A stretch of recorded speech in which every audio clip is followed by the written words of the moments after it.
Awesome. All right. My name is Bob Brown, and today's date is November 8th, Tuesday, November 8th, 2022. So today we are discussing foundation signs of stress, and we've got a bunch of pictures. And so what we want you guys to do is make sure you understand them. If you have questions about them, if you're not sure what they mean or how serious they are or what you should do about it, then we'll talk about those. A little bit about me, my credentials. I have a degree from architecture and also in finance from ASU, back when people were riding dinosaurs to school. And I have 4 patents, and I have a 5th one on the way. And I have a book being published this fall entitled Foundation Repair Secrets. It'll go into what we're talking about tonight, only in obviously much greater detail. If any of you are interested, you can get the book. It's being published by Advantage Media. All right, so today we are going to be discussing foundation issues. And there's the classification for foundation damage is right. Absolutely. If you have a question, unmute yourself for sure. Okay, so we have cosmetic, we have serviceability, and then we have structural, and they're kind of in that order. So cosmetic is the lightest, serviceability is kind of between, and structural is super dangerous. Structural is pretty rare. It means that it's affecting the ability of the structure to be safe and sound, and doesn't happen very often. Hey, Robert, I had lunch with.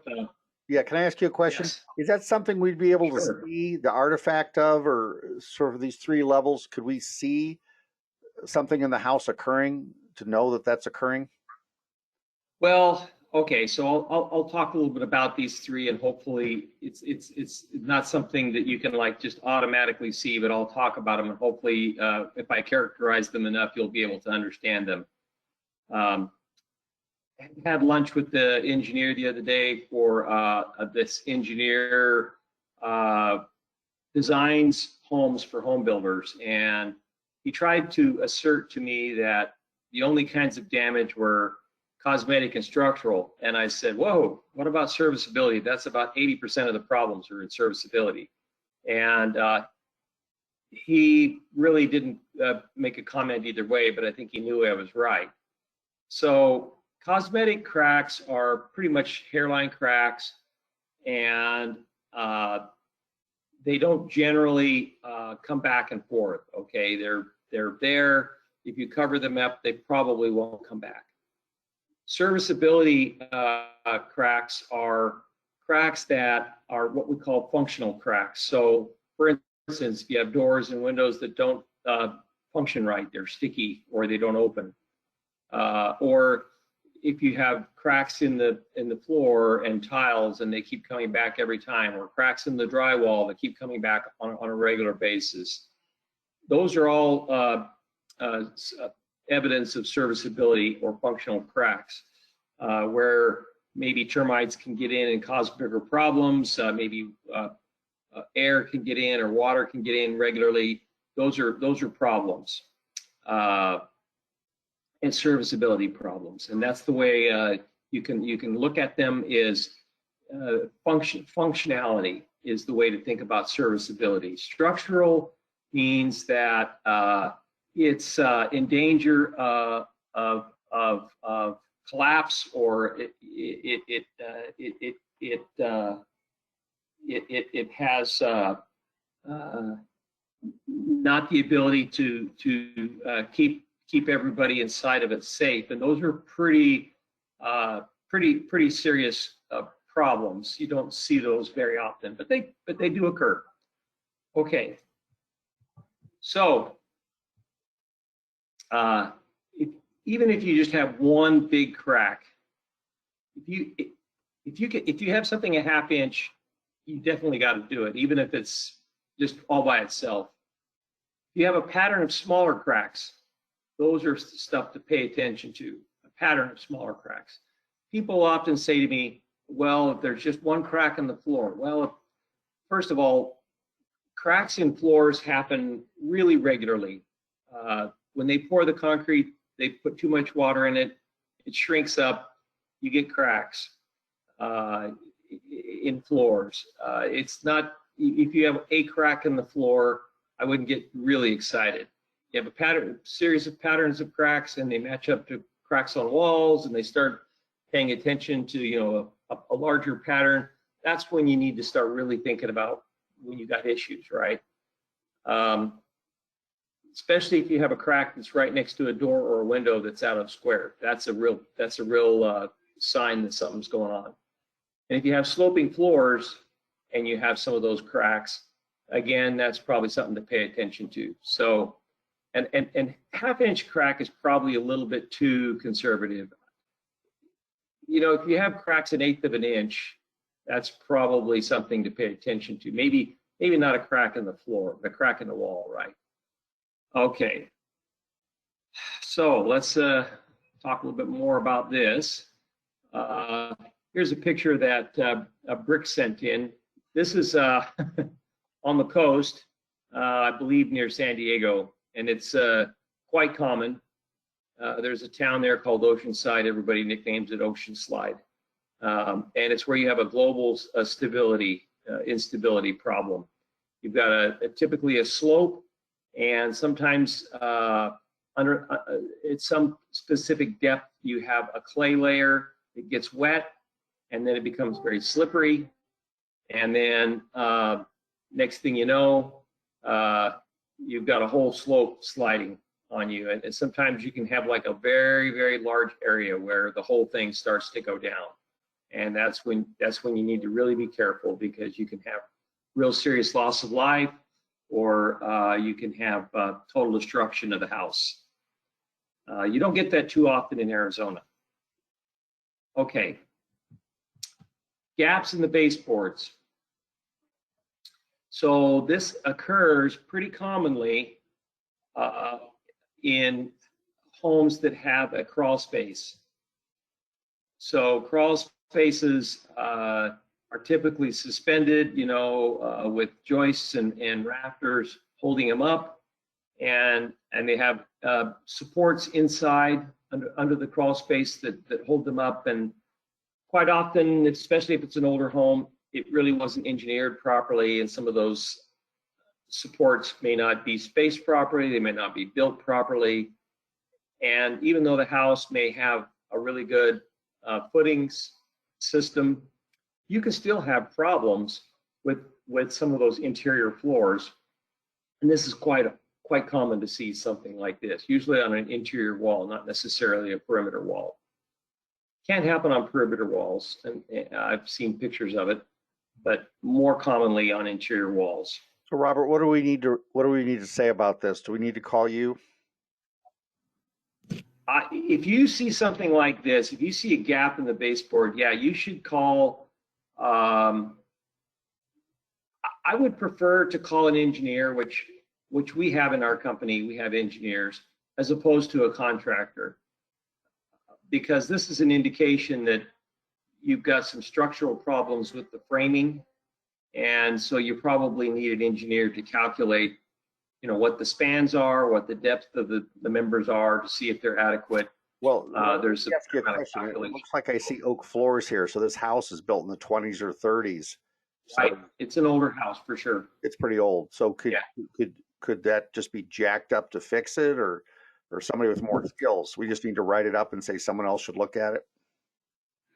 Yeah, well, anybody could jack it up. And that's quite often what happens. They call in a handyman who will, put shims in there and jack it back up. But the problem is, if the spans are too great, if you have like a 2x6 that's spanning like 12 feet or something, it's just not going to work. I mean, you can push the interior supports up, but it's still not going to work. It's not going to span properly. So that's why you need an engineer to calculate, okay, what is the depth of the members, what's their spacing, how far do they span, and then they can calculate, okay, it wasn't designed properly, it needs to be redesigned, and new supports need to be put in. So that's what I would recommend.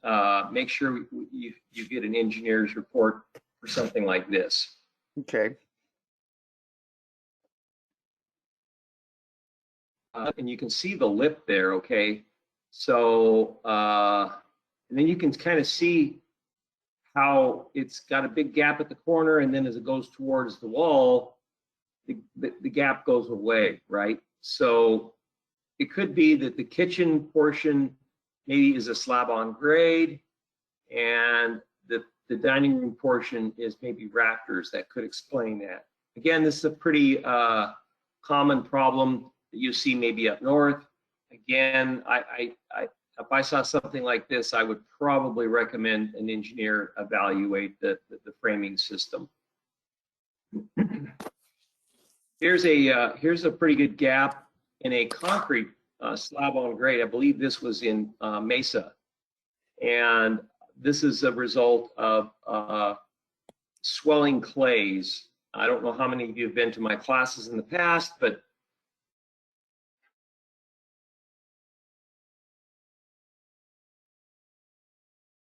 Oop, Robert, you just locked up. You can hear me. We can't hear you.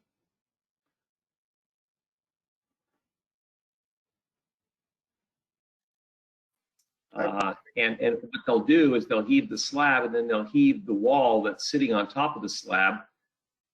And then where the slab is not heaved, you get this gap that you see right here. Excellent. Yeah, you locked up for a little while, so we couldn't hear you, Robert. Oh, really? Okay, darn. All right. Well, I'll just repeat it. So this is a slab on grade, and it's a result of clays getting wet and swelling, which can swell at like 28,000 psi, easily break a slab.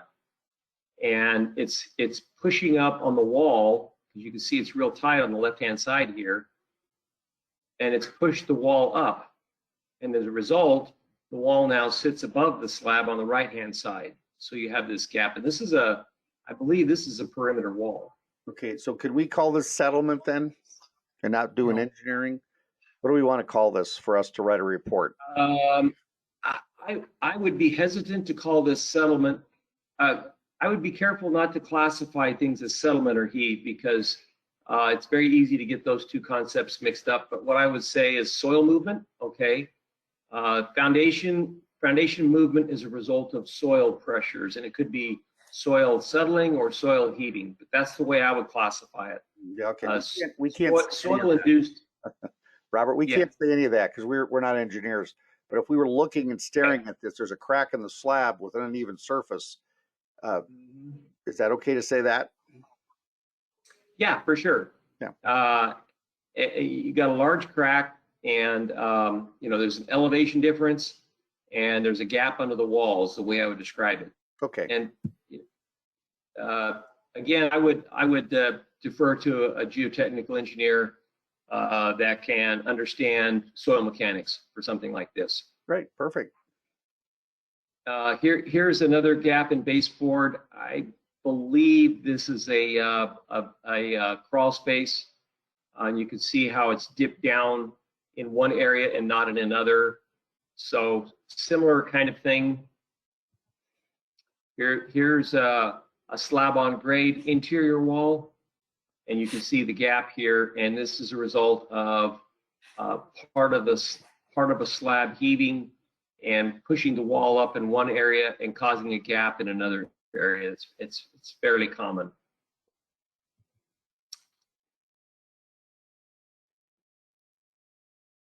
It's in Paulden, no, not Paulden, Chino Valley, just south of Paulden. And you can see that not only is there a gap vertically, but there's a gap horizontally. What does that move? A little more than 2 inches, right? This house was underpinned by somebody in my industry, and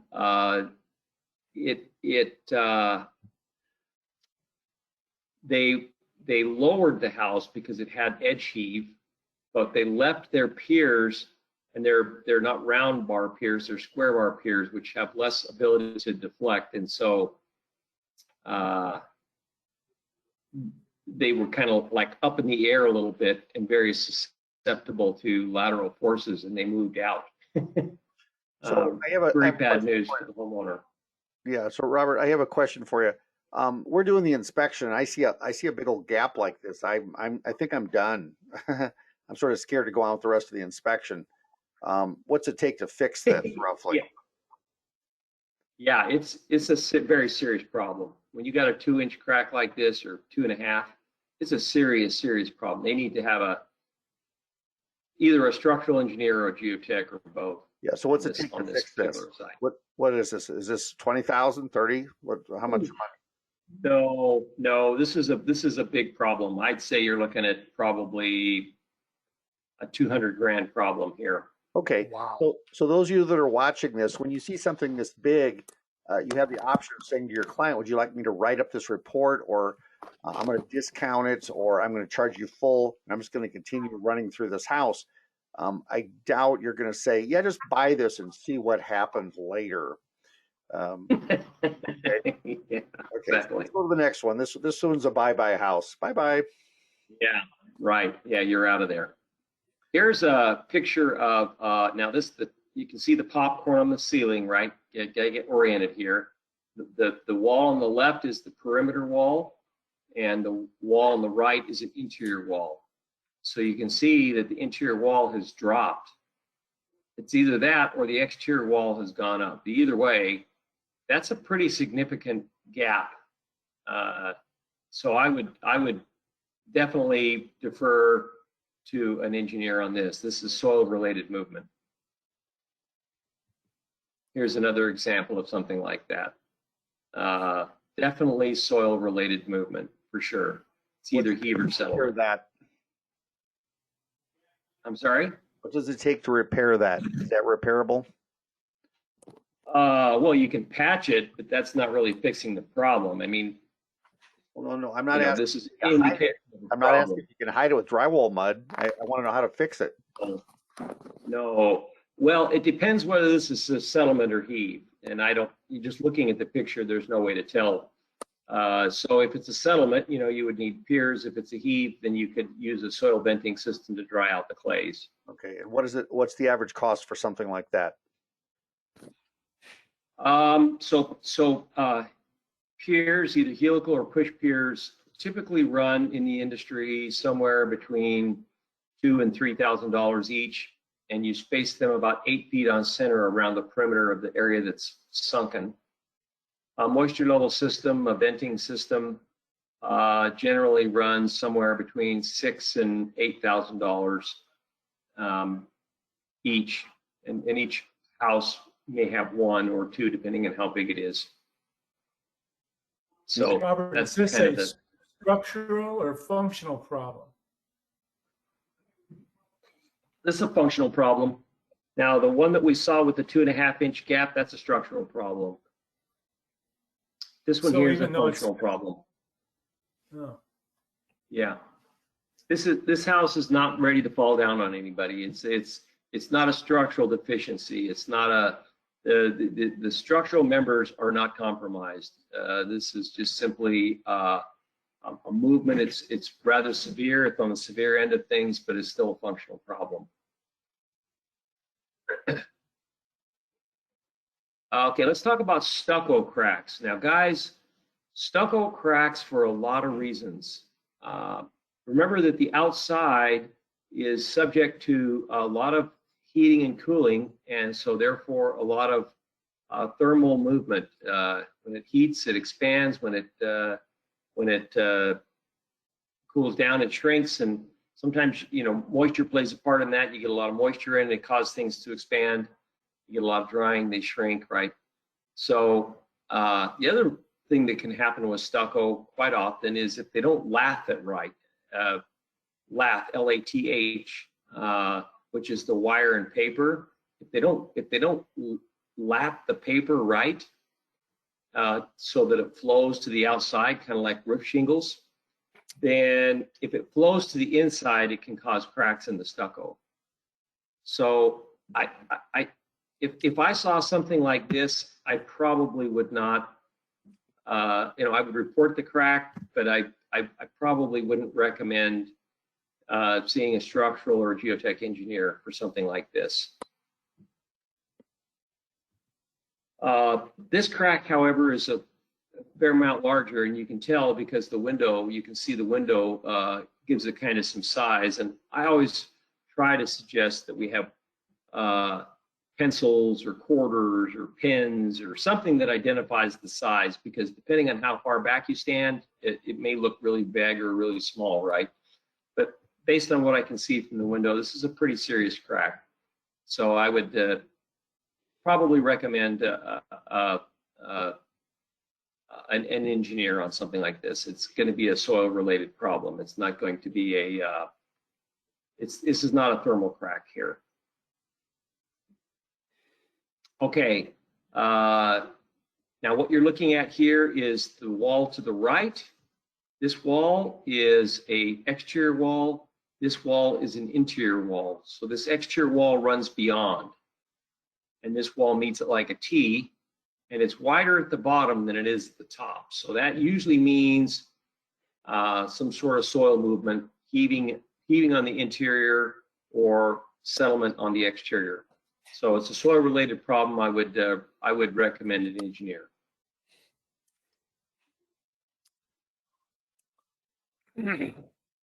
So you can see right up here where my cursor is, there's a crack in that arch, and then there's another smaller crack near it. And it looks like there might be another smaller crack here.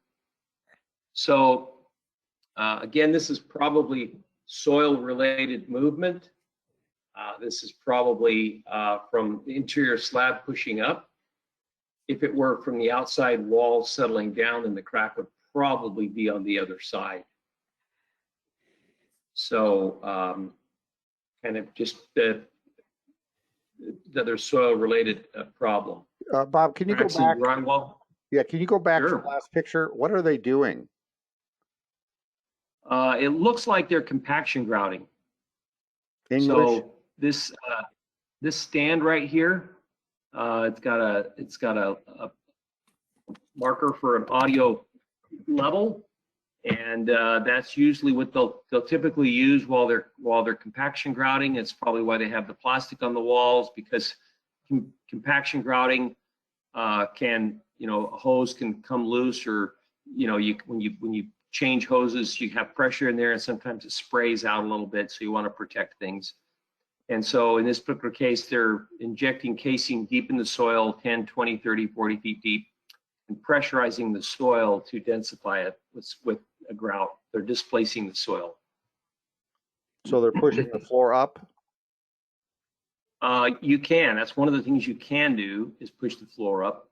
But the most important thing to do is to stabilize the soil so that we don't have continued downward movement. Ah, okay.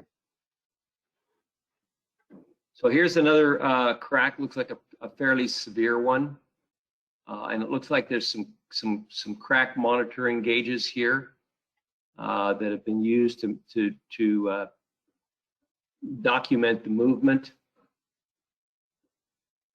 Pretty severe crack.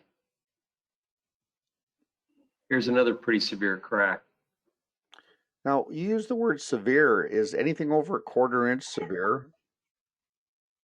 Yeah, I would say pretty much any drywall crack over a 1/4 inch is going to be pretty severe. Okay. I'm less concerned about cracks in the floor, because cracks in the floor just happen for shrinkage reasons. But drywall doesn't shrink, right? So if you see a 1/4 inch crack in a drywall, it's not a structural problem, but it's a pretty severe serviceability problem. Okay.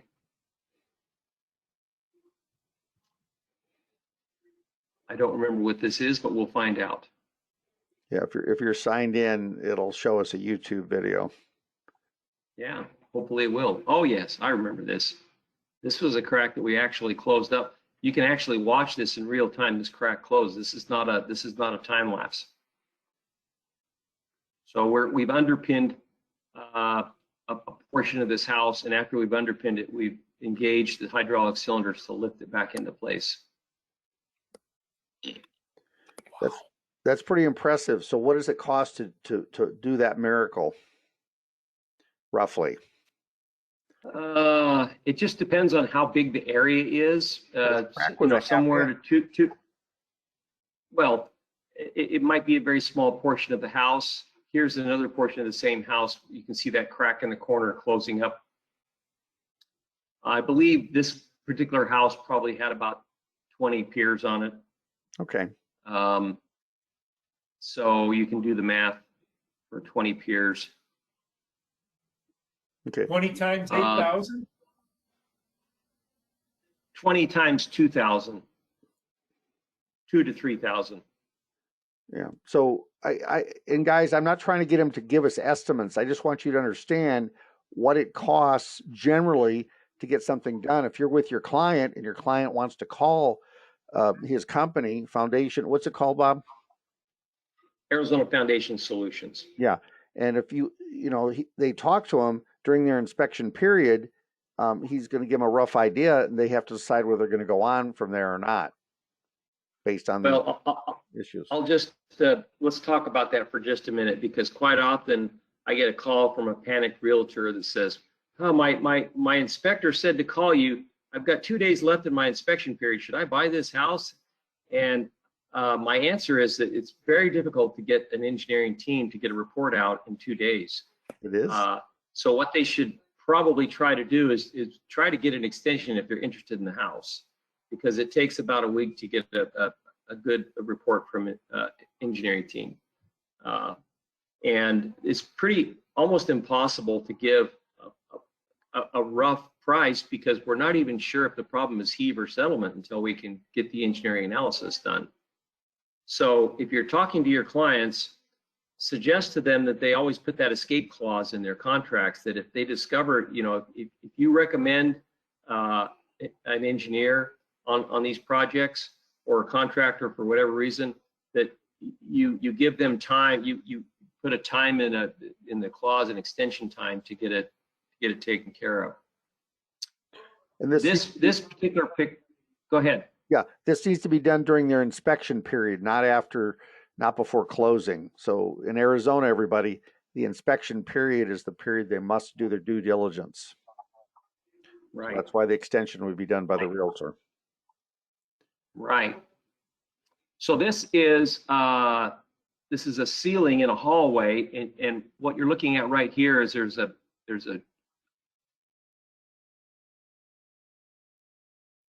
You're locked up again, Bob. Or Robert. Hey, Robert, you're probably going to have to shut off your video. little bit. Robert, can you hear me? Oh, Robert. So wherever he's at, the internet is slowing down. So we're going to have to shut off his video we won't be able to see him on his. Okay, Robert, turn off your webcam. Oh, it's just signed you out. Robert, if you can hear me, turn off your webcam. Your internet is so slow, it's not letting us view it. Huh. All right. So is that better now? Yeah, but you have to turn off your webcam. Oh, okay. Yeah, because how's that? There we Is that go. better? Yeah, that's better. And we'll just continue. All right. Yeah. All right. And now I've got to figure out why I can't advance my slides. You'll be able to do it in a minute. Just pick the arrow on the side and or click in it. Mm-hmm. Hit the space. Okay. There you go, space bar. Oh, you know what? I'm in the wrong one. Hang on. I got two PowerPoints opened right now. Sure. Bottom, there you go.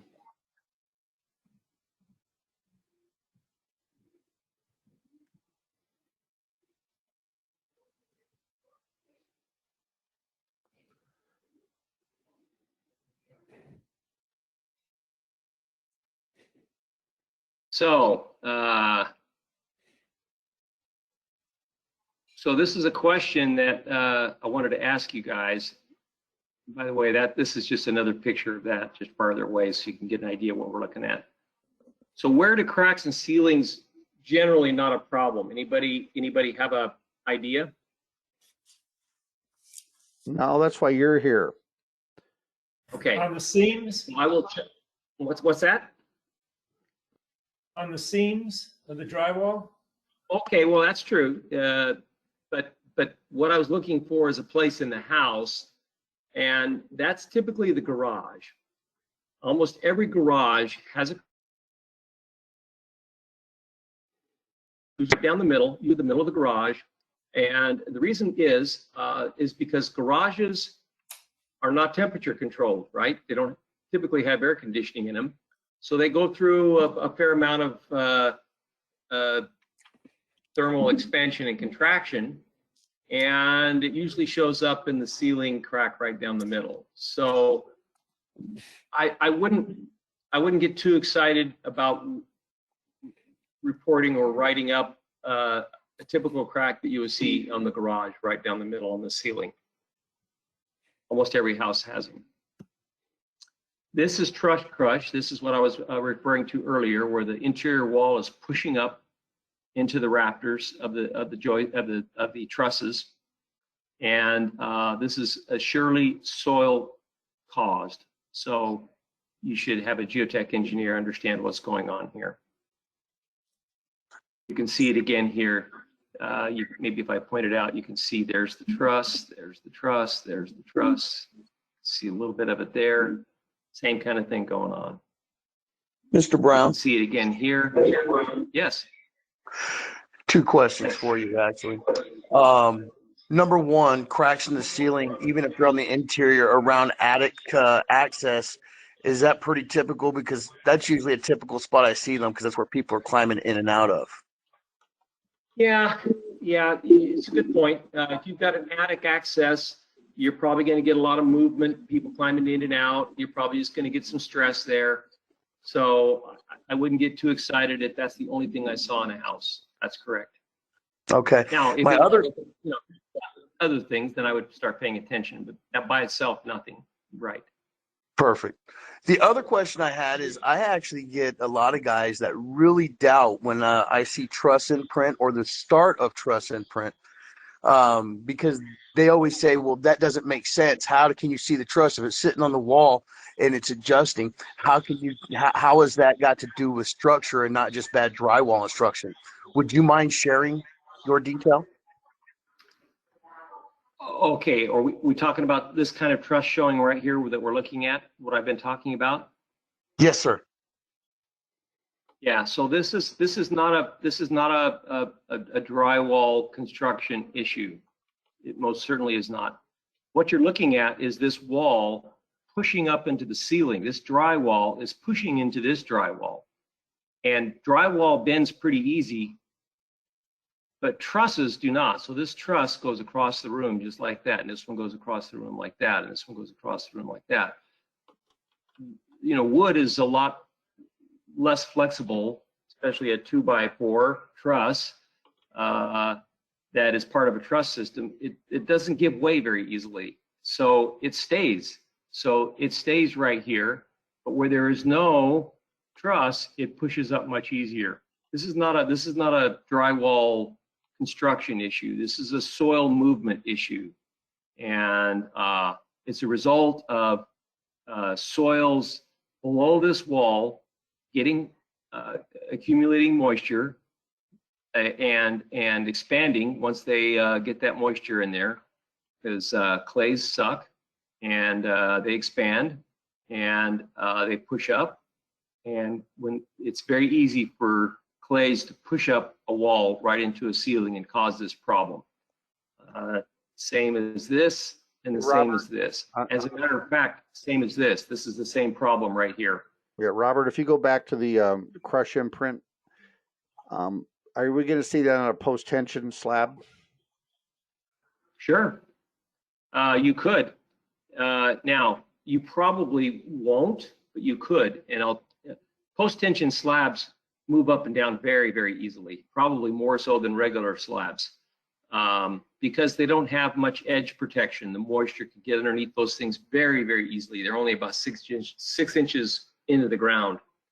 And the slab itself may be stiffer than a 4-inch unreinforced slab, which is what you get in conventional houses. But the perimeter has no rebar typically around the perimeter, and there's no vertical height to give any kind of stability to. Now, original post-tension slabs from Texas and California have ribs with cables top and bottom that makes them very stiff. But in Arizona, you have the uniform thickness PT slab that they do out of expediency, and it's cheap and it's easy to do, and it moves up and down very easily. I've seen houses with post-tension slabs have 9 inches of heave in them. So it's very easy to happen. And this could happen on a post-tension slab. However, most post-tension slabs are newer, and as a result, the moisture has not made its way to the center of the house yet. So you're going to get exterior perimeter heaving as opposed to interior heaving. And when you have perimeter heaving, you're going to see gaps between the walls and the ceilings as opposed to truss crush like this. Okay, more of the truss crush here. You can see the various rafters here. Same thing before. Hope I'm not going backwards here. All right, cracks in floors. This is a pretty cool demonstration of what we call a 3-point crack. In fact, there's 2 3-point cracks, so it's kind of like a 4-point crack almost. You can see another 3-point crack over here. This is almost always as a result of clays underneath swelling and pushing up. And when they do, they leave this characteristic 3-point crack pattern. If you can imagine a hanky and pushing your finger up in the middle of the hanky, that's the kind of thing. The wrinkles would be the same as the cracks. And there are guys on the internet who claim to be foundation experts that have never conducted a floor level survey, never put in a pier, and claim to be like the only guy with 35 years experience, blah, blah, blah. In fact, they're clueless about soil mechanics, so just be careful about that kind of stuff. Is this repairable? Yeah. Now, this is definitely repairable, but you got to ask yourself what's causing it, because none of these cracks are, the end of the world by themselves, right? But there's serviceability problems. Is it going to come back? Yeah. If this is from clays expanding and you crack stitch this, it'll probably come back and either crack the crack stitching or crack right next to it. So you want to solve the problem, right? You want to understand what's going on before you just go headlong and start repairing things. Here's another crack in the floor, obviously reflecting up through the tile. You can see an elevation difference. Here's a crack with a nice knife beside it, so you can see what's going on, right? Unfortunately, you don't know whether it's a huge knife or a little knife, but at least you know it's a knife, right? Here's one that you'll typically see in the center of a house. And if I see this in the center of the house, that usually means that it's a heave problem. That's where those cracks generally form, and that's a soil problem. So it may start out small, but it could get big in the future. So I would definitely make sure that they get an engineer to understand the problem. Here's a masonry crack. You can see it's taking advantage of the window because that's already a weakness in the wall, and that's where you'll see a lot of cracks occur. You can also see that it's kind of tight at the bottom and larger at the top, right? So that tells you that it's not a thermal crack; it's a movement crack. Okay, doors out of square. Now, what you can see here is this doorway is, the gap here is larger here than it is on this side, right? And so that tells you that the doorway is out of square. And also the little clue is there's a crack coming off one side of it, right?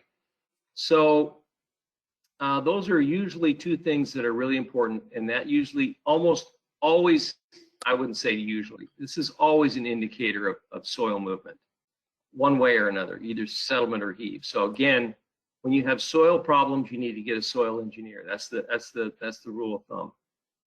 Now, sometimes people can patch cracks, right?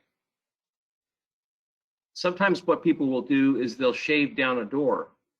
If you run your hand across the top of the door, you'll notice the change in smoothness, and that'll tell you that somebody's playing down one part of the door. So, and then if you look closely, you'll see that the doorway is still out of square, but the gap looks the same, right? So that kind of is a little clue to you that somebody's been doing some fixer-upping, especially if you're inspecting a house that was owned by a flipper, right? They're famous for doing that kind of stuff. So here's a couple more pictures. You can see there's quite a bit bigger gap on this doorway here. Wow. And here's a pretty large crack coming off over here. So what this means is either the one side of the doorway is going up or the other side's going down, or both.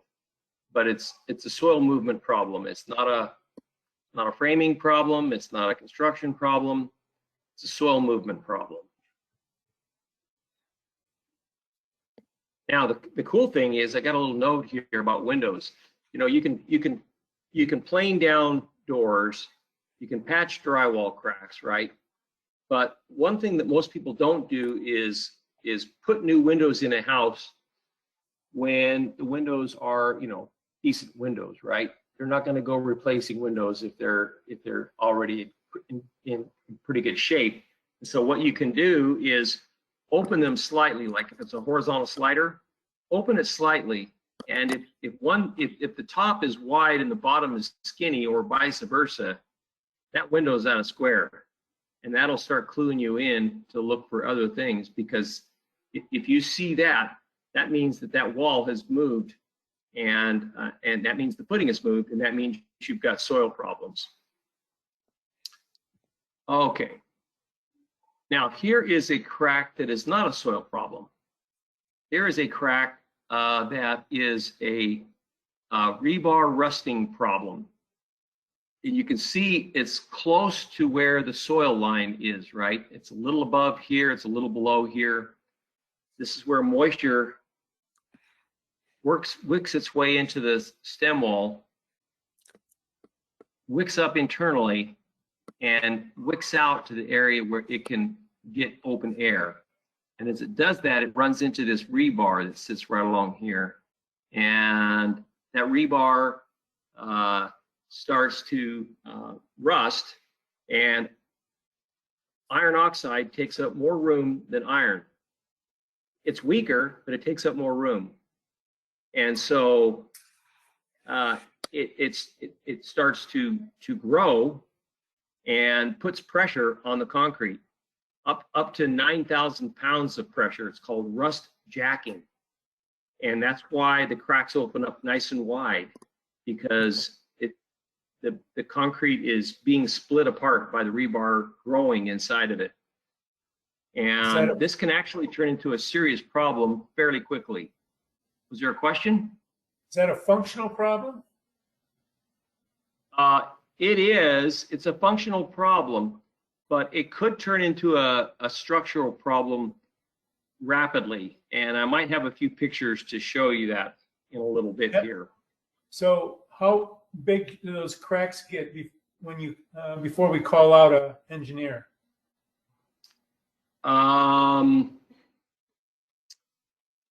I would call out an engineer if you had chunks like this falling out. When you see the rebar?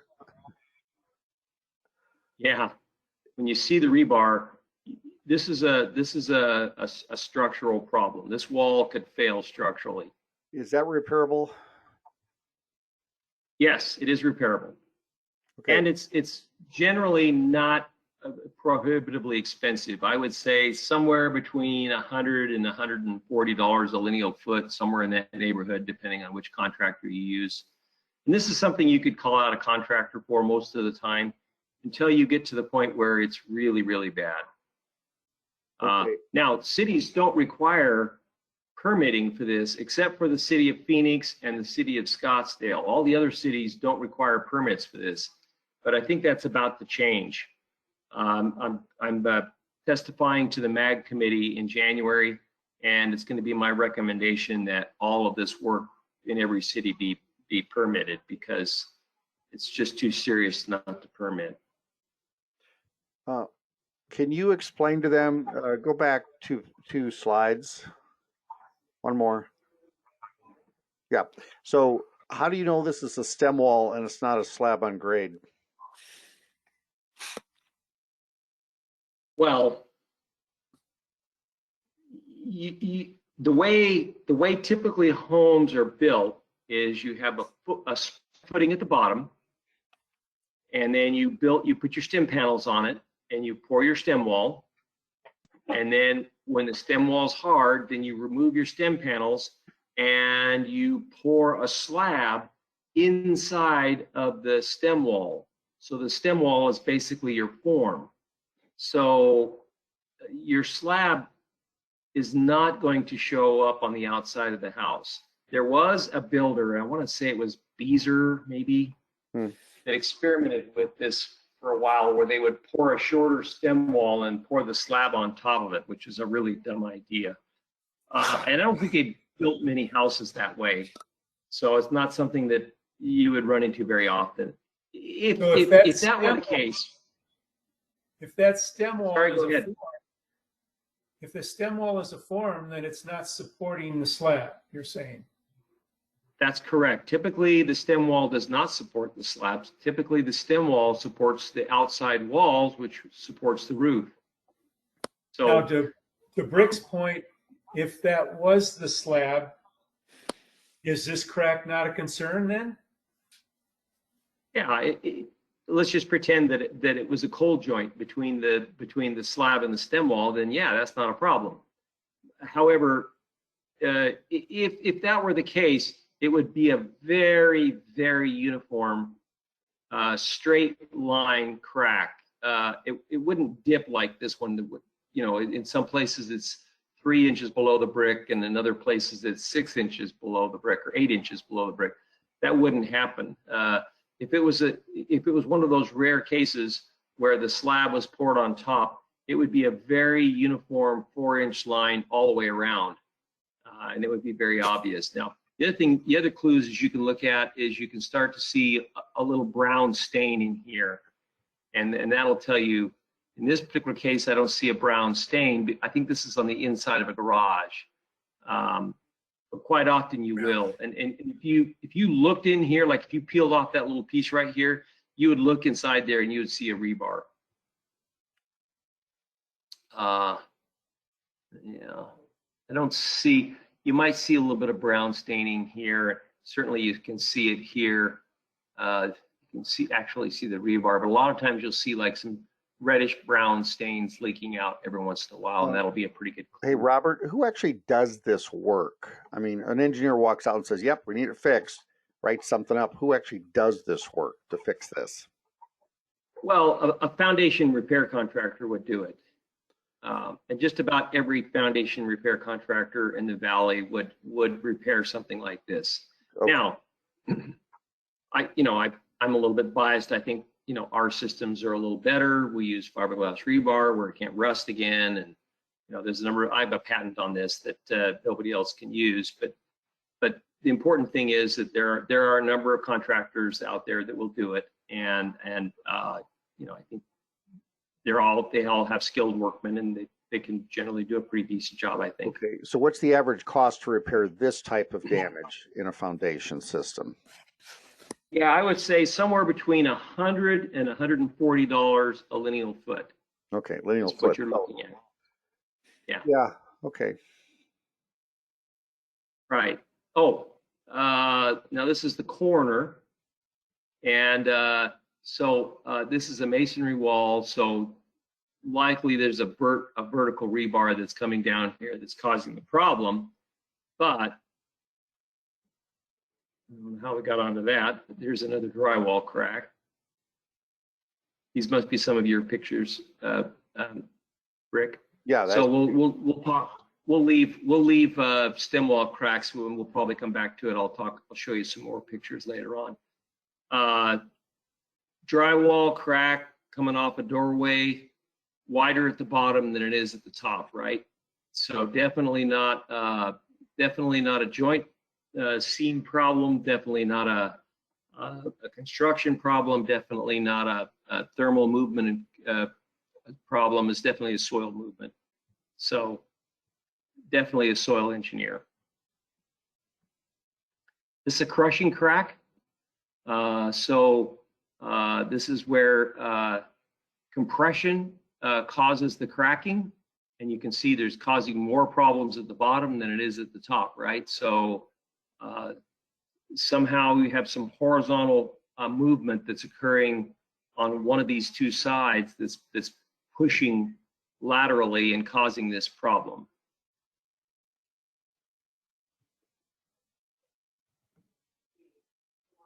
Yeah, this is kind of a weird one.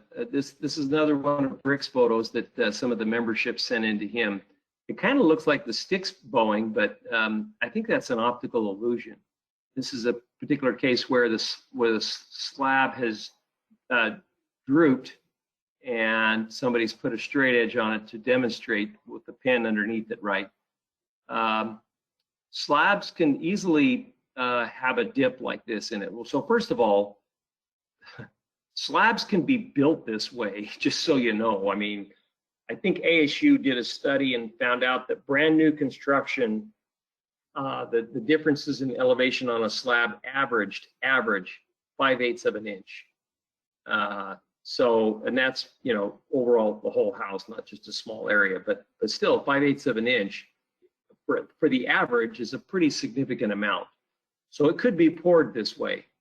And if there's no cracks or anything else anywhere, then I probably wouldn't get too concerned about it because it might have very well been poured that way. But quite often you can get a dish like this from the edges heaving up, and it would be accompanied by cracks, unless somebody's patched the cracks. Now I see a coloration difference over here on the left-hand side, so maybe somebody did patch a crack.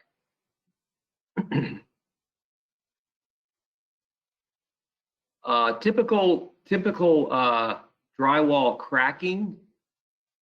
Here you've got a little bit of a crushing crack, right? So it's likely that this wall is pushing up right here more than the angle, the corner bead metal for the drywall could take. It's either that or that's a piece of tape. Maybe it's a piece of tape, hard to say. So the question would be, we're looking at this, is this not that big of a deal? If this were a really old house, like if this house were built in the 50s or the 60s, I wouldn't get too alarmed about this. But if this was a 20-year-old house, then I would be a lot more concerned or even a 2-year-old house, I would be even more concerned because that's a lot of movement for a young house. It's not a lot of movement for an older house. None of the cracks are really huge. None of these you could put a quarter into or,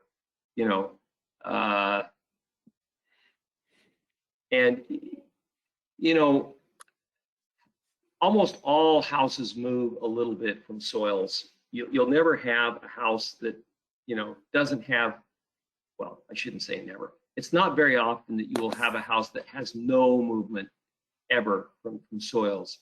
Well, most geotechs will tell you that virtually every house that's built will settle a 1/2 inch during construction, sometimes 3/4 of an inch. So every house has movement because of soils.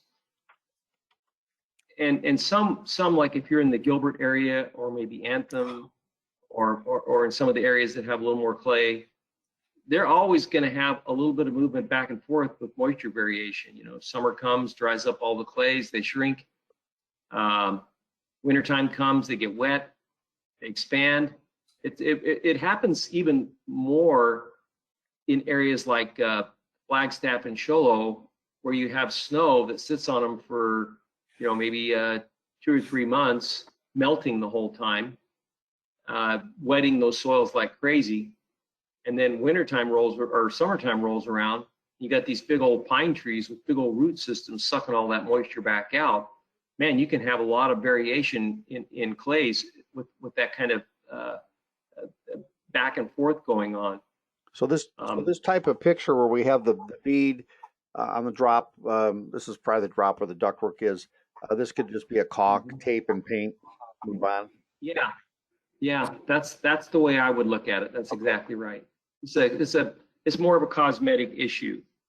Now, if you did that in a return, then obviously you've got some movement still occurring, right? But you don't know that until it happens. And frankly, it's pretty minor. I wouldn't lose a lot of sleep over it just to begin with. I would patch it first and see what happens. Okay, yeah, I have a client just sent me an email. 22 years ago, I inspected their house and the crack is showing. They want to know if it's. I'm going, well, I did your house 22 years ago, and now there's a crack. Yeah, if that's all they got in 22 years, they're in good shape. Yeah. Yeah. All right. This is a pretty serious crack here. And it's kind of weird that it's right at the hose bib. And you can see not only is there a stair step crack, but looks like there's an elevation difference, like out of plane, as well as you can see right along the bottom here, pretty serious movement here. And I think, Rick, you told me that maybe there was a sewer line that broke here. Is that correct? Started with a high water bill. Oh yeah, high water bill, and they called me and said, we got a high water bill. So the water line sheared off under the floor, and then I said, well, we need to scope the sewer, and the sewer line had sheared off. So now the house is full of water and sewage. Right, and that's not unusual. These things kind of they happen in sequence. So, for instance, you might have a little sewer leak. It's easy. It's probably easier to have a sewer leak than it is to have a pressure line leak, right? But so it could easily start with a little crack in a sewer line that just lets a little bit of water out, right? And now that water starts to react with those clays, and now they start expanding. Maybe they make that crack really big and it lets a lot of water out. Now it starts really moving, and now you lose your water line, right? And now when you lose your water line, you got a lot of water in there, and you got all kinds of big time movement, right? So it's generally better to try to catch these things before they get out of control. Any more thoughts about this one, Brick, before I move on? No, just move on to the next couple of pictures, and it'll make more sense. But here's the crack across the floor, and I mean this happened so quickly within 2 or 3 weeks. Everybody, it wasn't just I got the call. There's a high water bill. Can you come over and look? And I go over and look, and the house is cracking already, and the floor has a crack in it. Yeah, I had this happen on a rental house of mine. And they called, the tenant called me up and said, we can hear the water leaking under the floor. And I'm like, you got to be kidding me. You can hear it leak? And they're like, yeah. So I went over there, and sure enough, you could hear it leaking. It was going fast. So I called a leak detection company, and I proceeded to get the scam of, oh, well, we called the leak detection company and a plumber showed up. I'm like, what are you doing there? I called the leak detection. Well, we just wanted to make sure that, it wasn't just something easy like a toilet. And I'm like, oh, you got to be kidding me. And then they proceeded to try to sell me on a complete replumb, saying that it was too hard to locate. I'm like, well, maybe if you had sent the locator, we could have located it, right? So it took me quite a while. By the time I got it fixed, it had dumped about 70,000 gallons under the house. It's a little scary situation, but so on these things, everybody, you must go out and check the water meter at the street and see if it's moving. Right. You have to do that. Yeah. Right, for sure. Make sure all the water's turned off. Make sure nobody's flushing toilets. Make sure that there's no water running anywhere. There's no irrigation. I would turn the water off at the irrigation valve just to make sure that there's, not an irrigation leak that's causing it. And then just go look at the meter and see if it's moving, right? Maybe, look at it, come back a couple of minutes later and see if it's still the same. That'll tell you if you have a leak in the pressure line. So this is That's a 2 weeks later. So the other crack you Back. saw was right away. This is 2 weeks later, and now the roof is separated and the wall is falling off. Yeah. This is a structural problem. So I had a tilt-up building. It was built on a landfill at about 24th Street, 24th Street, and the river bottom, and it had settled 15.5 inches, and it was moving at about a ½ inch a month, and the girder joists that were holding the roof became unwelded and separated from the walls, and it was very close to total collapse. So that's another example of a Robert, serious the question problem. is, can you fix this wall? That's a good question because I don't know enough about it yet.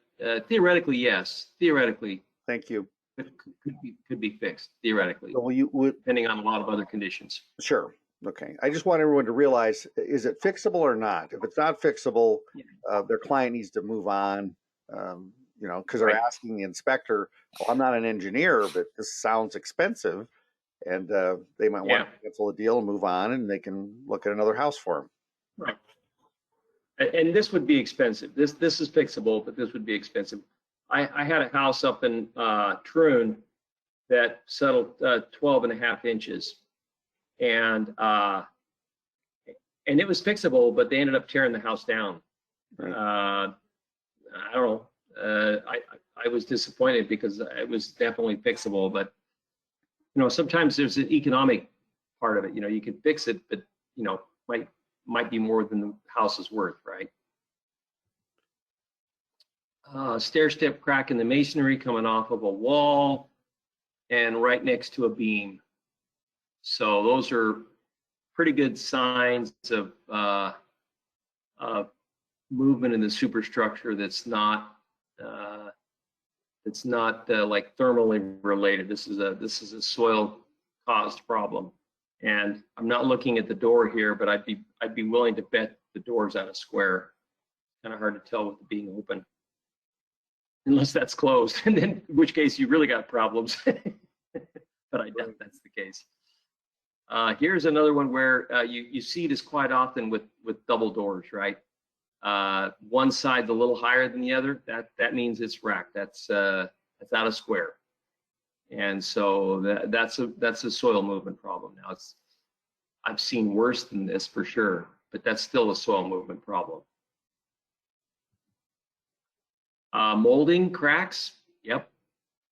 And that's again, this looks like an interior doorway, so it's going to be slab movement.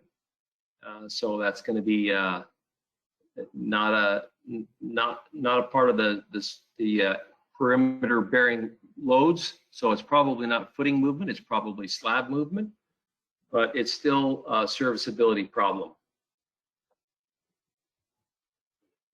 Wider at the top than the bottom, looks kind of funky, like it's curved, like maybe, I don't know, somebody's patched it a couple of times maybe, and it keeps moving.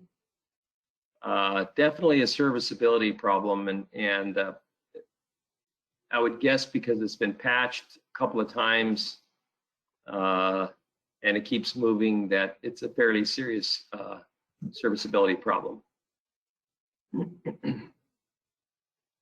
Crack gauge, typical crack gauge. And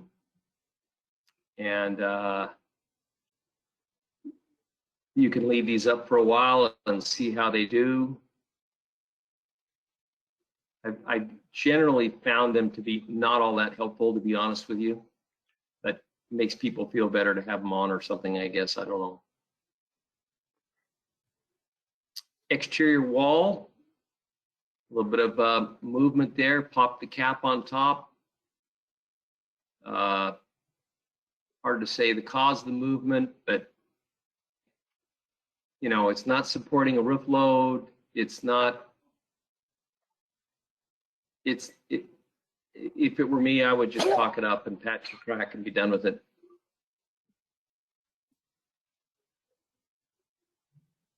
Exposed aggregate crack, slab crack. It kind of seems like it might be a 3-point crack, except it's wider at the other end. So could be a soil problem. I can't really tell how big this is. We might be kind of close up to it, which may make it seem like it's bigger. Yeah, remember everybody, he said you have to put a pen down there or something that someone understands the size. This crack could be a hairline crack, and from our picture it looks huge, you know, like you can fall into it. So you throw a pen Right. down there so there's some point of reference, or a quarter or something. Yeah. So let's just talk about concrete for just a minute. Concrete, you know, there's two kinds of cracks in the world, or two kinds of concrete: concrete that's cracked and concrete that's going to crack. All concrete, as it goes through the plastic to hard state, shrinks, which is why you have joints every 4 feet, because you want to force it to crack in those joints. If they don't put enough joints in, or if the slab has too much variableness, if they didn't like make it uniform on the bottom side, then it can crack uncontrollably. And that doesn't necessarily mean that it's a failure or anything else. It just means that that's the place that the concrete decided to crack. It means you didn't probably think the strategy through very carefully, or you didn't do a good job of grading the bottom of it. But it's going to crack somewhere. You just hopefully in a place that looks a little nicer. That's all. So on outside cracks and driveways and sidewalks and that kind of stuff, you're going to see cracks, and it doesn't necessarily mean any kind of failure. It just means that the concrete's cracked. And so, it's normal cracking, right, is the way I would refer to it, normal cracking. Now, this is not normal cracking. And this looks like maybe either a garage or a driveway. And you can see that the crack is pretty wide, and one side's higher than the other. And that is very indicative of soil movement. And typically when you have soil pushing up on concrete, it tends to be nice and tight at the bottom of the bottom of the slab, and the top of the slab tends to be really wide and open because it pushes it up and out, right? And so this is very typical to see these kinds of open cracks when you have soils pushing up on them.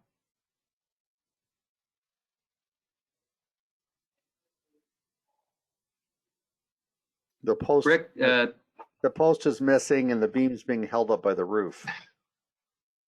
okay, I didn't know if it was some sort of funky cantilever design or not. Yeah. The builder said it's okay. Yeah. Well, it looks kind of heavy to be okay to me, but I mean, if it was a really long beam, like 40 feet long, and there was some big, cantilever support underneath it, then maybe. But other than that, I would probably say no. Yeah, the post is missing. That's what was happening here. Yeah. Yeah, kind of weird. I don't think I've ever seen that before. or will. Yeah. Okay, so here's another crack in the slab, but I wouldn't say that this is normal cracking. It's a pretty wide crack, and it's parallel with the edge of the crack, and it's near a column support. And it looks like it's opened up to me, and so my gut reaction would be that this edge here is settling. That would be my gut reaction without taking measurements and knowing for sure. So I would say that this is a soil related movement. So that crack's never going away. Probably not. You could patch it and it would probably come back.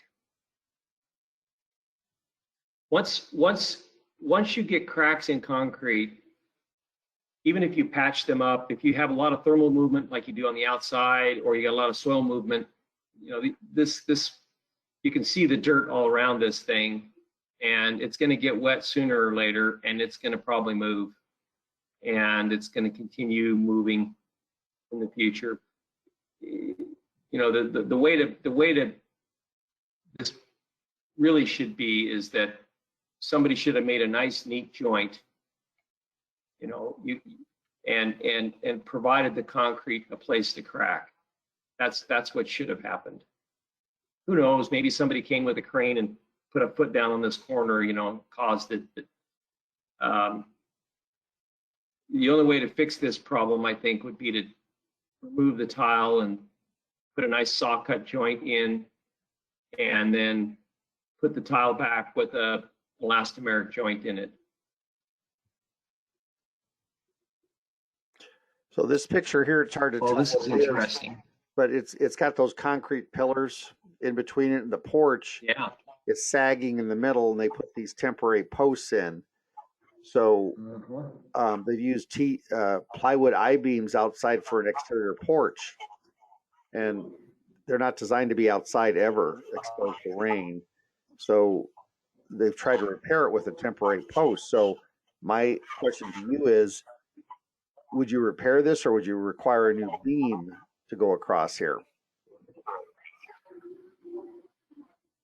Well, I think without a lot more information, it'd be hard to make a call, because we'd want to look at a bunch of other factors. You know, you could possibly enclose it, and that might stop it in the future, and seal it in. If it's sagging like that, you're probably going to need supports there, you know, from here on out, and that can be done. It's not the end of the world, but maybe after you do that, you have to seal things up so that you don't continue having moisture related problems on products that are not meant to withstand those. Okay, but this is not something you probably would get involved with, this because it's not a foundation issue per se, it's a structure issue. Probably, although those red jacks, those shoring jacks there, if you have to, you know, that's a foundation issue. You could as a foundation repair contractor could easily install an additional vertical support there permanently that would help solve those problems. But all the framing stuff, you're going to need a framing contractor, or some sort of a sealant, this finishes contractor. Wow, this looks like a really old slab, or else somebody just drove on it and broke the hell out of it. It's 3.5 inches No, thick. It's at the edge of a driveway, garage, carport entry. Yeah, and what else I notice about it is that this is not the original slab. This is a different color than this and this. So this has been replaced once before. I don't think the finishing job was all that great either. It looks like kind of a lousy finishing job. So somebody replaced this and did a terrible job, and it probably just needs to be tore out and repoured. Okay, so this is not a repair item. This is a replace. This is a replace item for sure. Yeah, especially when you get cracks this small here. Probably no way of trying to repair that and make it work. Okay. Masonry crack, right? Right. Stem wall, masonry. Is it a stem wall? It's kind of hard to tell. That's a stem wall from this. below. And this is a case where I tell everybody, stop taking a picture so close so we don't know what the picture is. So Right. stem wall, and then continuation of the block wall above it, and a crack between the dense stem wall and the block above it. Yeah, it's weird. I don't normally see stem walls with stucco on them, but it does happen once in a while. Flippers love it. Yeah, good old flippers. Okay. Crack in a tile floor. It's a pretty broken up crack. You don't normally see interior tile cracking up this way. So there's probably some significant movement, and it looks like maybe movement back and forth a little bit, maybe because it's got so many little cracks in it. Looks like it's kind of isolated to one area, but it's hard to know without looking at the whole house. Travertine, so it's a stone, so it's fracturing different than the typical tile that we would see, and then it sort of continues down the hallway. Yeah. Okay. So we figured there's probably a crack. Travertine To remove it. Travertine is probably one of the weakest surfaces out there. It will crack very, very easily. So just kind of bear that in mind. If you run across travertine, you probably should expect to see some cracking. I don't know that I would expect to see this much, but you would see some cracking, travertine. Okay, this is interesting because look, we have a drop ceiling here, right? So it's not a support wall. They built this wall and wanted to know if it was structural, based on this cracking, and it's built below a ceiling that's a drop ceiling. So in a case like this, would that be a structural crack, or would that just remove the wall? Yeah.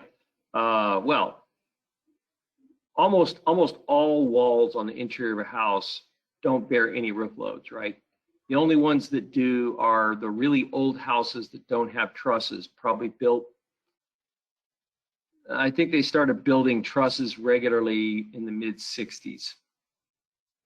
So anything, mid 60 and before probably didn't have trusses, and so they might have interior bearing walls. For sure, this is not a bearing wall, drop ceiling here, right? I don't know why it's moving so much, but maybe somebody just didn't build this right. It could be that there's interior floor movement. It is wider at the top than it is at the bottom. And it does look like it's a little higher on this side than that side. So maybe this wall is pushing up a little bit. It's quite possible. It's a serviceability issue for sure. Could be a construction issue. So here we have a column, and it looks like a pretty big column. I don't really know what it's bearing, but it probably is a patio. Go ahead. Yeah, it's a rear porch patio slab. You can see they've drilled on each side of the slab for termites, and then the column right here. It has a circular crack running around it. Yeah. So more likely than not, it's probably not an adequate footing underneath this column. That'd be my guess. It's a little lower here on the inside than it is the outside of the slab, right? And it's not uncommon, for instance, originally, they had a wood column, a 4x4 wood with the small, maybe, porch covering up there. And then somebody adds on to it, and then somebody decides to make it, a complete covering, and maybe then somebody decides to frame it in, and next thing you know, everybody keeps adding weight, and there was never a footing poured for it. So it could easily happen that way. Okay, so do we ignore this, or does this need to be repaired? I would get the advice of a geotech engineer on this one. Okay.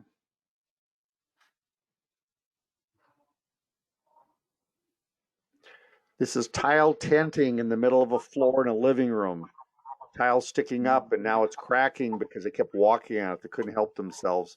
So all this tile is loose because the tile has expanded, and I guess we can tell there's a crack under there. But It looks like kind of a weird bedding on it for it as well, too. That's kind of a little odd. I don't quite understand the globs bed, blue. the mud bed, but yeah.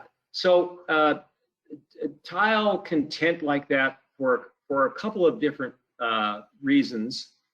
One of them might be that if you have edge heave on the perimeter or settlement in the middle, which you don't get settlement in the middle of a house very often. Why? Because there's no weight there, right? Unless it's a really old house. So if you got a low spot in the middle of the house, it's probably not settled. There's just no weight there. But you can easily get the outside edges heaving up, and it makes it look low in the middle. In either case, you know, when you do that, you shorten the inside, which is what the tile's on, the inside surface of the concrete, and it's got to go somewhere. It pops the tile up and makes a tent out of it, right? Another thing that can happen sometimes is you get moisture creeping in, and the moisture will get in the tile and cause it to expand, and especially if it's a clay tile, and that will cause tenting. So a couple of different things to kind of be aware of. I've gone to houses and seen just like a whole row all the way up and down is just like a little house, you know, just tented up all the way up and down. Here's another column. Looks like maybe it was not poured with the footing. Looks like maybe it was originally a 4x6. Maybe somebody wrapped it. I don't know, maybe that is wood. Looks like stucco to me. It's a flipper. They stuccoed it. Just stuccoed right over the wood, huh? Right. Yeah. There's no Wow. base. The wood's sitting on the slab and it's cracked.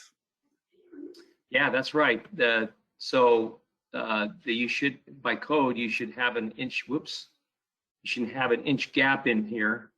They make those brackets that you can buy at Home Depot that sit it up a foot. Of course, they didn't do that originally back in the 50s and 60s, but per code, it should have that under there. Well, this is Cracked. 1980s house.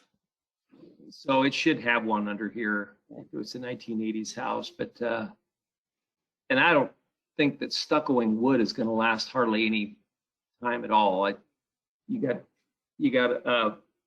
wood that can absorb a lot of moisture with a cement product sitting directly on top of the wood. That's a recipe for failure in a short amount of time. So again, this crack, Pretty significant crack crack of the here. foundation. Yeah. Yep, pretty significant crack, and you can see there's an elevation difference, right? So this column is settled pretty significantly. It needs a footing. You could recommend a contractor put a footing in there or a pier, either way. But you could also recommend an engineer if you wanted to be sure, but it's probably not rocket science to figure out what's going on here, right? And probably not too different on this one either here as well, because we've got quite a bit of cracking, goes all the way across. Elevation difference, this side's higher, this side's lower. It could be that this slab is heaving up, but I kind of doubt it. This is pretty cracked up over here. So Is that repairable? for sure it's repair. Well, I would replace the concrete. I wouldn't try to patch that concrete. But to the bigger question, you could replace that concrete and make the elevation just the same. And who knows, maybe it's done moving, right? Maybe it's done settling. Hard to say for sure. The rule of thumb that I like to use is the best predictor of future behavior is past behavior. And so if it's moved in the past, my thinking is it has a good chance of moving in the future. Now, if it's been this way for 50 years and it hasn't moved, well, okay, then you got some history to kind of help you figure it out. But for the most part, unless you have that, just make that assumption. 1981. So Yeah. well, what is that, 40, 41 years old, right? Been there a while. So these are flippers, Yeah. everybody. So the flippers, you know, buy them in auction or whatever, put them back in the market, and then you get the honor of inspecting them. And then the buyer wants to know, should I buy this? Well, I don't know, but look at it. Look at the condition. Look at the cracks. So, you know, Yeah. you send his company over there to look at this, and he says, well, yeah, we can repair this, but it's going to take this, this, and this. Or we can repair it, but what does it mean? I mean, you know, is that column still settling? I mean, we could pour a slab there. Well, you don't even need us for that. You can just get a concrete contractor for that. But you know, is it continue to settle? Well, I don't know. Maybe not. Right? You might need an engineer to help you figure out if it's going to keep moving or not. Right. So you look at this from a cost analysis factor. You're paying the money for it, and then an estimate's given. And this repair and the slab repair, I don't know, can you fix this for 15,000, 25,000, 30, whatever it might be by the time you have the engineer look at it, the repairs are done, and you're paying, I don't know, 300,000 for this based on inflation. Do you have the money? Plus you're getting a loan. So all those factors, that's not up to you as an inspector. It's up to the buyer who's buying it. But you're writing on the report, this needs to be looked at by somebody, because when they want to sell it, Right. everybody's going to say, I'm not buying that. Look at all the cracks. Right. Now, from a realistic point of view, you could probably hire a concrete guy to come in here with a jackhammer and break this and this out, and maybe put a nice straight edge on here, saw cut this, nice straight edge, right? Report. Maybe you could do all that for maybe $1,000, right? But if it continues to settle, well, then you're just going to get a whole new settlement on this side. Now, if you wanted to be sure, you know, if this is just a corner, like there's no walls attached to it, this is just a column. Well, you could probably underpin that column for a couple grand and be done with it. But you know what you need to be careful of is, well, if it's settling right here, why is it only settling in one spot? That's not normal, you know, unless there was some weird anomaly under the soil that, you know, nobody knew about. What I would be concerned about is, well, I'd be opening up my eyes and looking at the rest of the house to see if I could see evidence of settlement in other places if I saw something like this.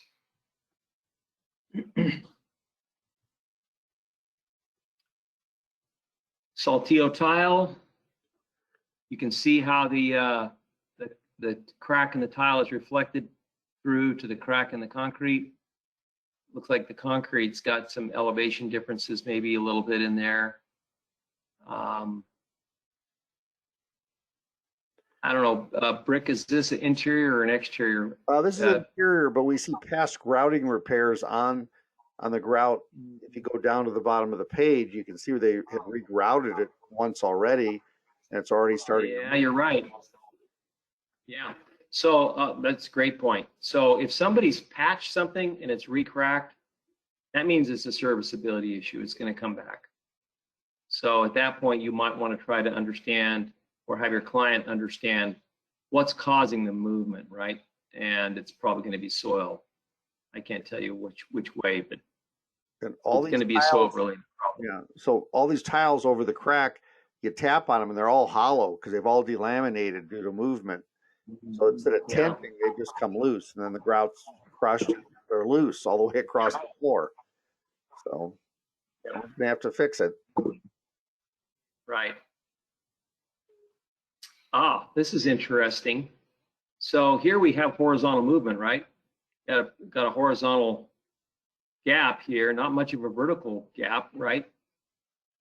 So chances are you have probably some sort of vertical movement at a quite a ways distance off, right?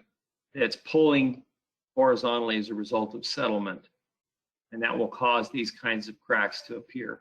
So this is going to be a soil related problem. Now, when you see a crack like this here, would you expect another crack to be somewhere else else in the building? I would start looking around very carefully. I would look at that wall very carefully. I would look at the slope of the floors, because chances are there's going to be slopes somewhere as a result of this. So this is a stem wall construction with a floating slab. Yeah. And this could have been like an exterior wall at one time that maybe they added onto it and became an interior wall. Hard to say, but yeah, I would look for slopes and I would look for other cracks because you don't get something like this. Yeah, your flippers You know, hide all this, by itself. everybody, by laminating drywall over it so it doesn't show up. Yep. Yep. That's exactly right. That's true. I can't tell you how many houses we go to and the young couples moved into there, you know, after 2 years after they bought the house, they got all these problems coming back. And, you know, the first question is, who'd you buy it from? And almost always the answer is a flipper. It's hard to see, it's okay. a crack in the floor. Yep.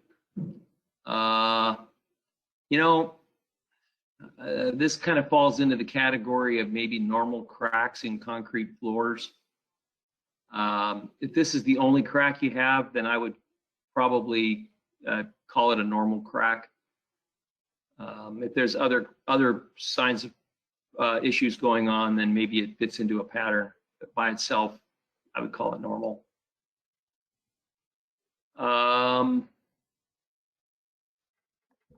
Circular crack around every pillar. Yeah. Probably no footings under them. That'd be my guess. Hard to say for sure, but that'd be my first guess, is that there's probably not adequate footing underneath them. The cracks don't look horrible, and you do get cracks in concrete, right? But this is a little, for one thing, they're not cracking along the joints. They're cracking outside the joints pretty regularly, right? Like right around the columns. So that probably means there's something going on with the columns. That'd be my take on it.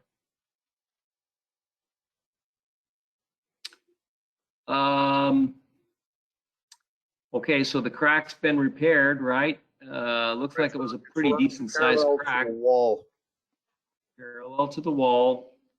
So that's, you know, probably a wall with the footing, and the footing has probably moved a little bit. Now, you know, if that crack were patched yesterday, would I have confidence in it not coming back? Not much. If the crack were patched, you know, 5 years ago and it still looked like that today, I'd feel pretty good about it. So maybe you need to know kind of the history of when that happened. By itself, it's cause for concern for sure. Yeah. This is a probably a carport enclosure where they put a wall up.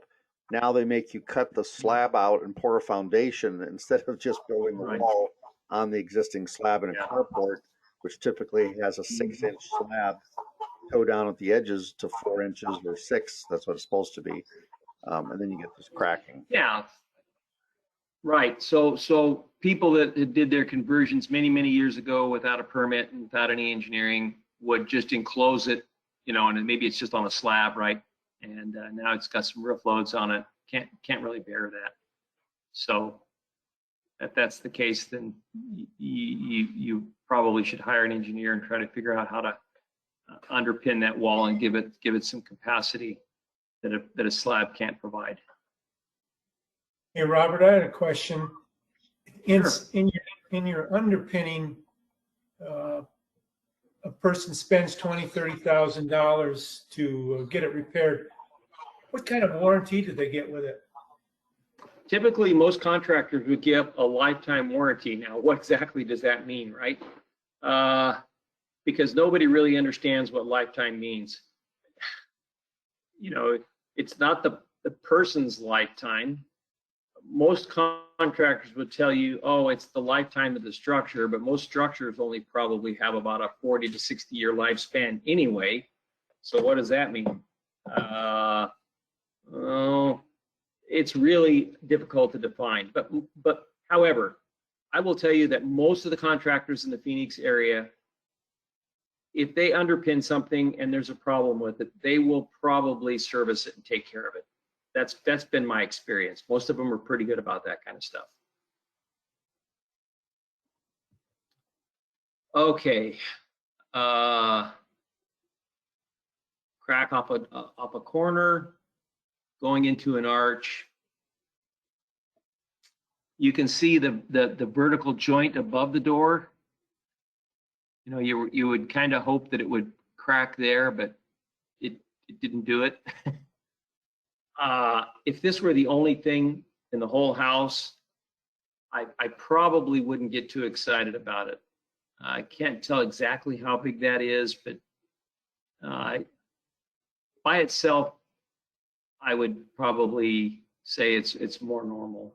Yeah, so it's frame stucco with a control joint, exterior walls are slump block, door fits fine, no issues with the door, but the crack runs off at a 45-degree angle over the stucco on the frame stucco section. So, you know, when you have frame and stucco meeting up, you're always going to have a little bit of normal movement between construction materials, right? And depending on how well it's built, it may not display that movement in a very elegant way. So if you want to get that repaired, they would have to break the stucco away and do a better repair, because that crack is always going to be visible, everybody. Yeah. Is that more of a concern that there is a control joint there that didn't stop that? No, not at all. It's frame stucco. And again, it moved because I got thermal expansion. I got that block wall outside and frame here, and Right. whatever else is showing. You know, if it was my house, probably what I would do is use an elastomeric stucco crack repair product, you know, High Flex or one of those products like that have a sanded grout to them that make them look like stucco, and you'll probably get a lot of years before you get much of that crack returning, and unless there's, you know, other things going on besides that. But by itself, that's probably what I would do. It's a simple repair. Block wall. Looks like somebody's repaired this. It's kind of hard to say for sure, but Yeah, it's a window installed in a wall with no header, no lintel. they didn't put a lintel in. Yeah. And you know, you might be able to get away with that because the block makes kind of an A, you know, it supports itself in kind of an A-frame portion, Is a lintel like a pyramid. is a lintel Lintels are required. Yes. Yes. Yes, lintels are required. Yeah. So what But I'm just saying from a practical standpoint. Yeah, you might get away with it, but a lintel's required, so you just write it up, let someone else deal with Right. it, and then the cracking below Yep. here. Could I cut a doorway in and just make that a door, and then that crack would be gone? Yeah, exactly. Okay. So something Yeah. like this. But you still need a lintel over a door too. Yeah, it could, you know, but a lentil's needed. So you just write that up and move on and live another day, so you can Yep. keep inspecting. Easy peasy, right? So this is a diagram that shows those triangles that you're seeing there. Those are engineering symbols showing lateral forces and shows why the block would break that way. And in a few minutes, we'll look at a wall where that actually happened, and we'll explain that. Here's a stem wall crack, and somebody stuck on the stem wall. Is that rebar? Yes. Yes, this is rebar. Is that bad?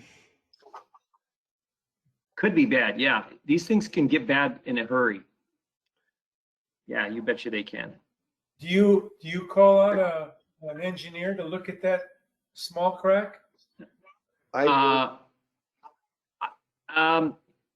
Rick? You could if you wanted to, but it's going to be the same thing every time. So it's not like there's a big mystery as to what's going on here where you need somebody to diagnose the problem. It's pretty much going to be the same thing every time. So you could call out an engineer, or if you wanted to call out a foundation repair contractor, they're gonna know what to do. This is not like it's not like it could be something or something else, right? It's right. Yeah, I write this up and I say there's a horizontal crack. It's typically rebar expansion due to oxidation of the rebar. Everything he just said, but I you should get during your inspection period, contact a structural engineer.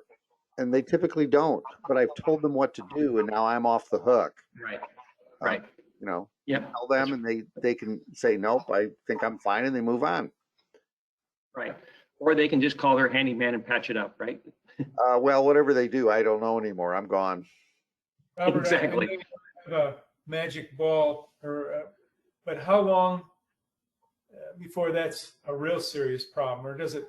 I'm sure there's a lot of factors that would It involve. really is a lot of factors. How much moisture is getting in there. Yeah.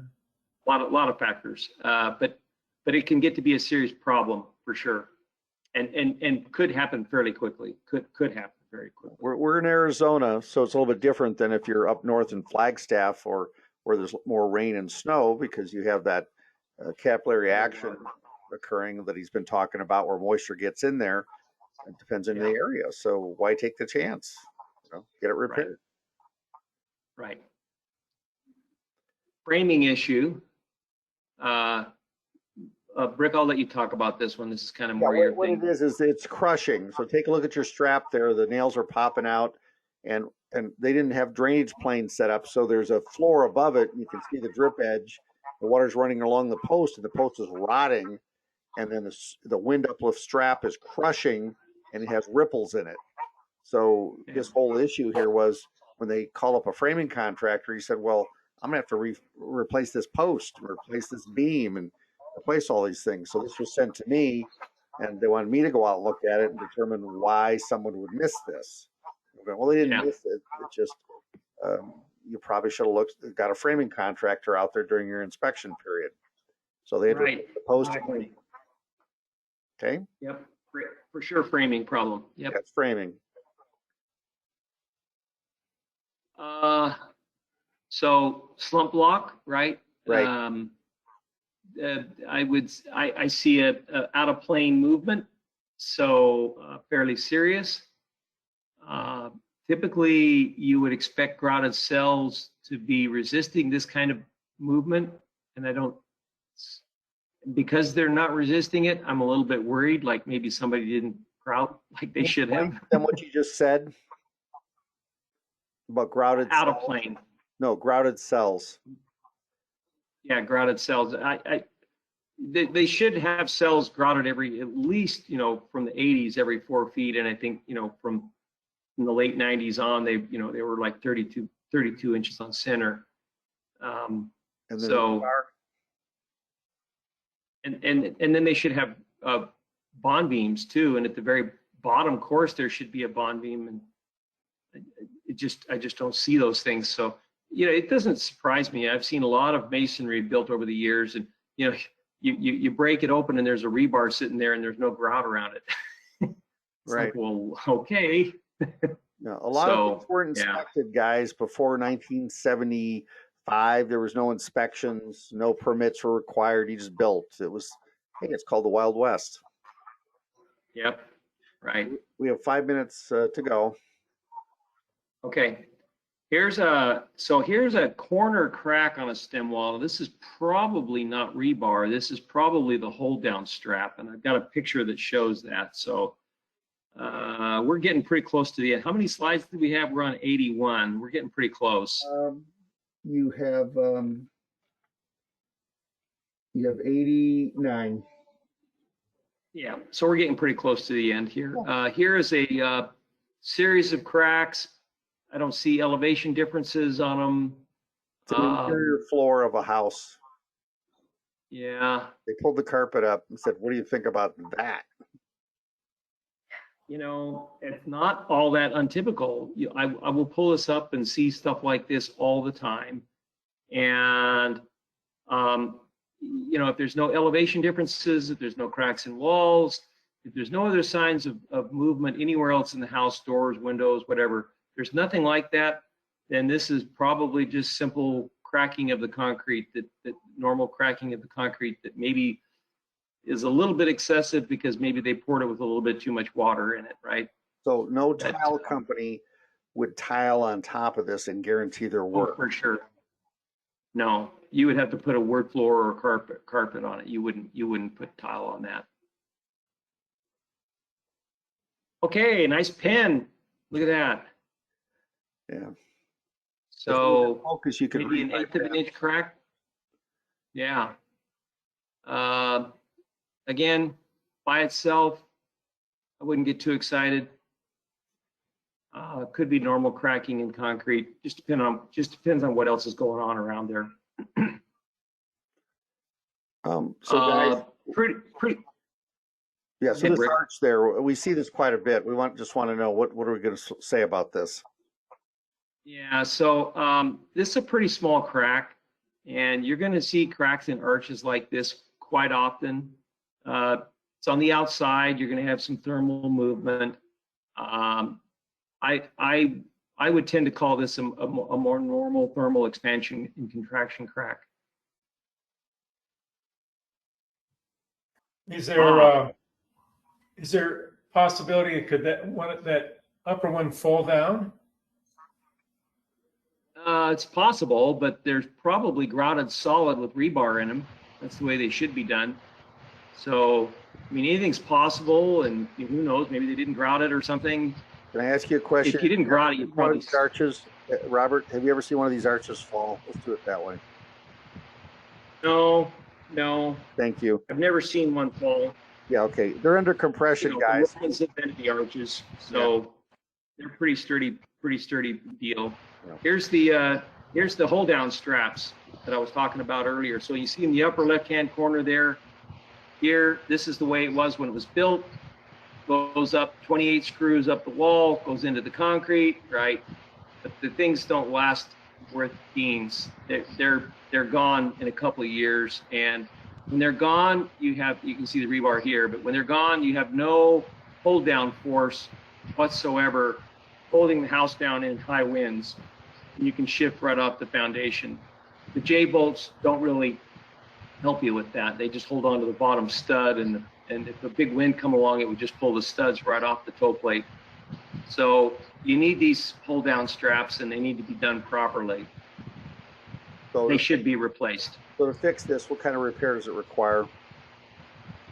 You need to put a new hold down strap in. Now I have a particular kind of strap that can be done from the underside, but everyone else has to do it from the outside. But it's important that they get addressed one way or the other. I think that's it. There's another column with a crack around it.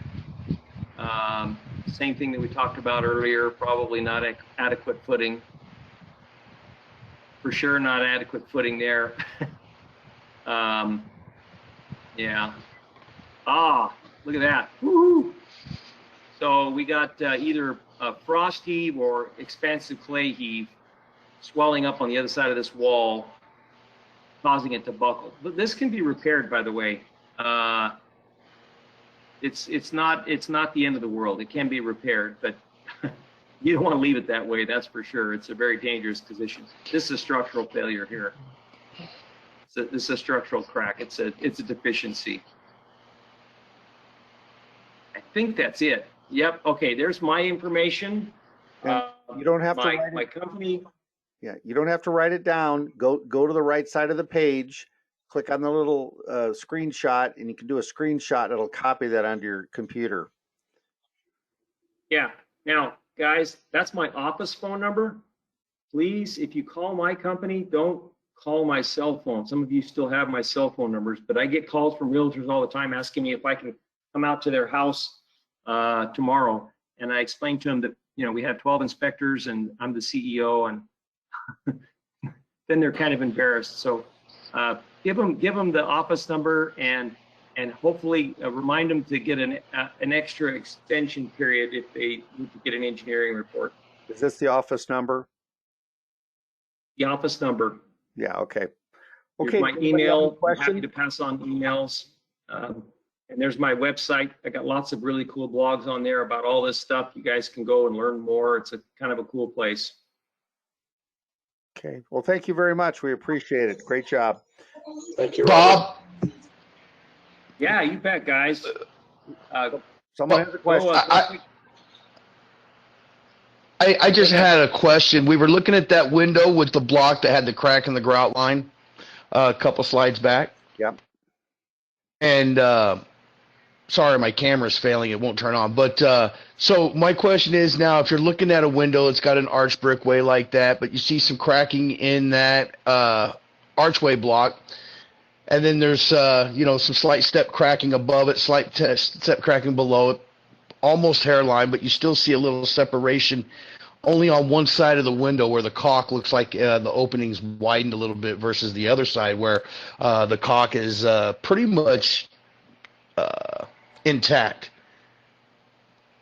Looking at all of that as a whole, would something stand out to you on that?